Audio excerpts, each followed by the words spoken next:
Welcome to Investors Insights. Our topic today is the impact of Iowa. Gentlemen, good to see you this morning. Lots going on in the news. The reason we do these vlogs is to let people know what noise they need to be aware of out there and how it impacts their portfolios. So Bobby, coronavirus is on everybody's mind. Iowa caucuses are on everybody's mind. Talk a little bit about those. Yeah, so last week in last Monday's vlog, we talked about how the coronavirus could be short-term noise, long-term impact, but earnings were important. And we're in the middle of earnings season. We saw good earnings reports Tuesday, Wednesday, Thursday. Market reacted positively to that.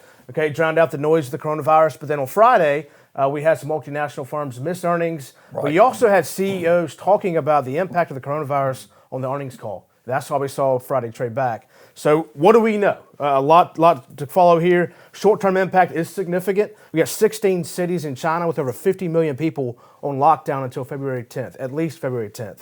So that's hurting supply chains, supply lines. Then also looking back in history, again, we can only look back in history to compare. SARS had a fatality rate of 9.6%, and the coronavirus now has 2.1% fatality rate. Very, very sad, of course.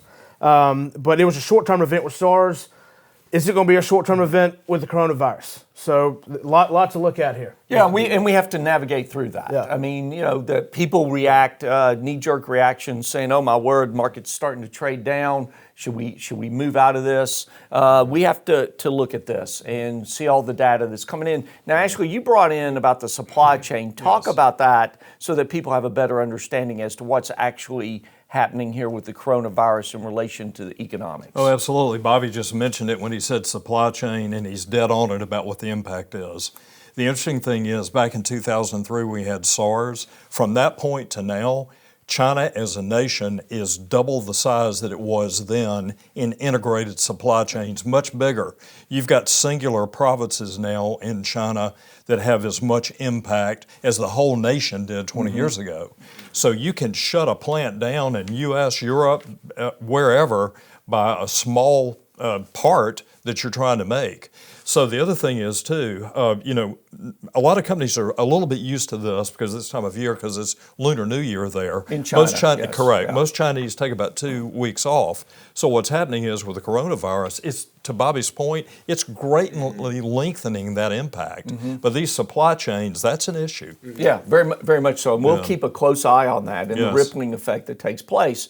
And then simultaneously, Trey, you were talking about, well, everybody's been focused on the coronavirus, but there's a topic this week that's going to start hitting the headlines and talk about the Iowa caucuses. Yeah, that's right. So the coronavirus really has taken the front page away from politics, which I didn't think would happen this time of year. So Iowans are going to caucus today. So we'll get results overnight about who wins the Iowa caucus. And why this is so important to markets is the Iowa caucus has correctly predicted the winner of the Democratic primary in every primary since 1992 when Bill Clinton won, even though he lost Iowa. And so who wins Iowa will likely give them a good tailwind to winning the primary. And so the reason this really matters also this time is if you look at the candidates, there's a great dispersion amongst the candidates and their plans and how that would impact markets and your money. So I've got a chart here showing the odds of Bernie Sanders winning the Democratic primary and then also the different costs of the candidates' plans. So you have the two front runners of Joe Biden, Vice President Joe Biden, and Senator Bernie Sanders. Senator Bernie Sanders' plan is expected to cost $51 trillion with a T additional dollars over and above the current budget over 10 years. Vice President Biden, $4.1 trillion. So I'm not saying either one is good or bad or indifferent. Right. It's just completely drastic plans, drastic different goals for the nation. And the market, because of the coronavirus, really isn't taking that into account. The market is definitely underpricing. The betting odds have Bernie Sanders is now the favorite. The market definitely is not pricing that in. Right. And so it's something that as expectations become reality, how does the market react? We may see a very volatile time the next few weeks as we go from Iowa to New Hampshire, South Carolina, Nevada, and on down the road. Right, and we need to say this, is that we're not talking political preferences here. This is all about economics and who's proposing legislation if they're elected, which could impact our clients' portfolios. Right. We saw a few months back when Senator Elizabeth Warren was the heavy favorite for a few months, the market really traded down, and not just the market, the specific sectors that are impacted by the plans. Different plans impact different sectors. We saw the market really trade back as Elizabeth Warren moved to the front. Right.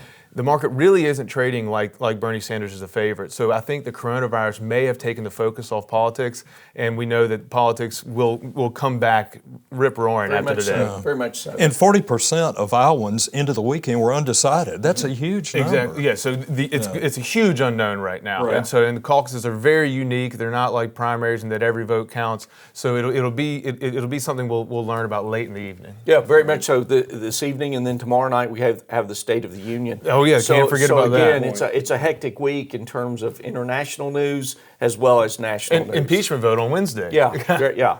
So throughout this election year, we're going to keep an eye on all these things with the understanding we're watching it from the perspective of how can this impact the markets and our economy, and what proposals are on the table that if I am elected, this person's elected, whoever, as they make those statements, that we understand the rippling effect. Right. Everybody agree with me on that? Yes.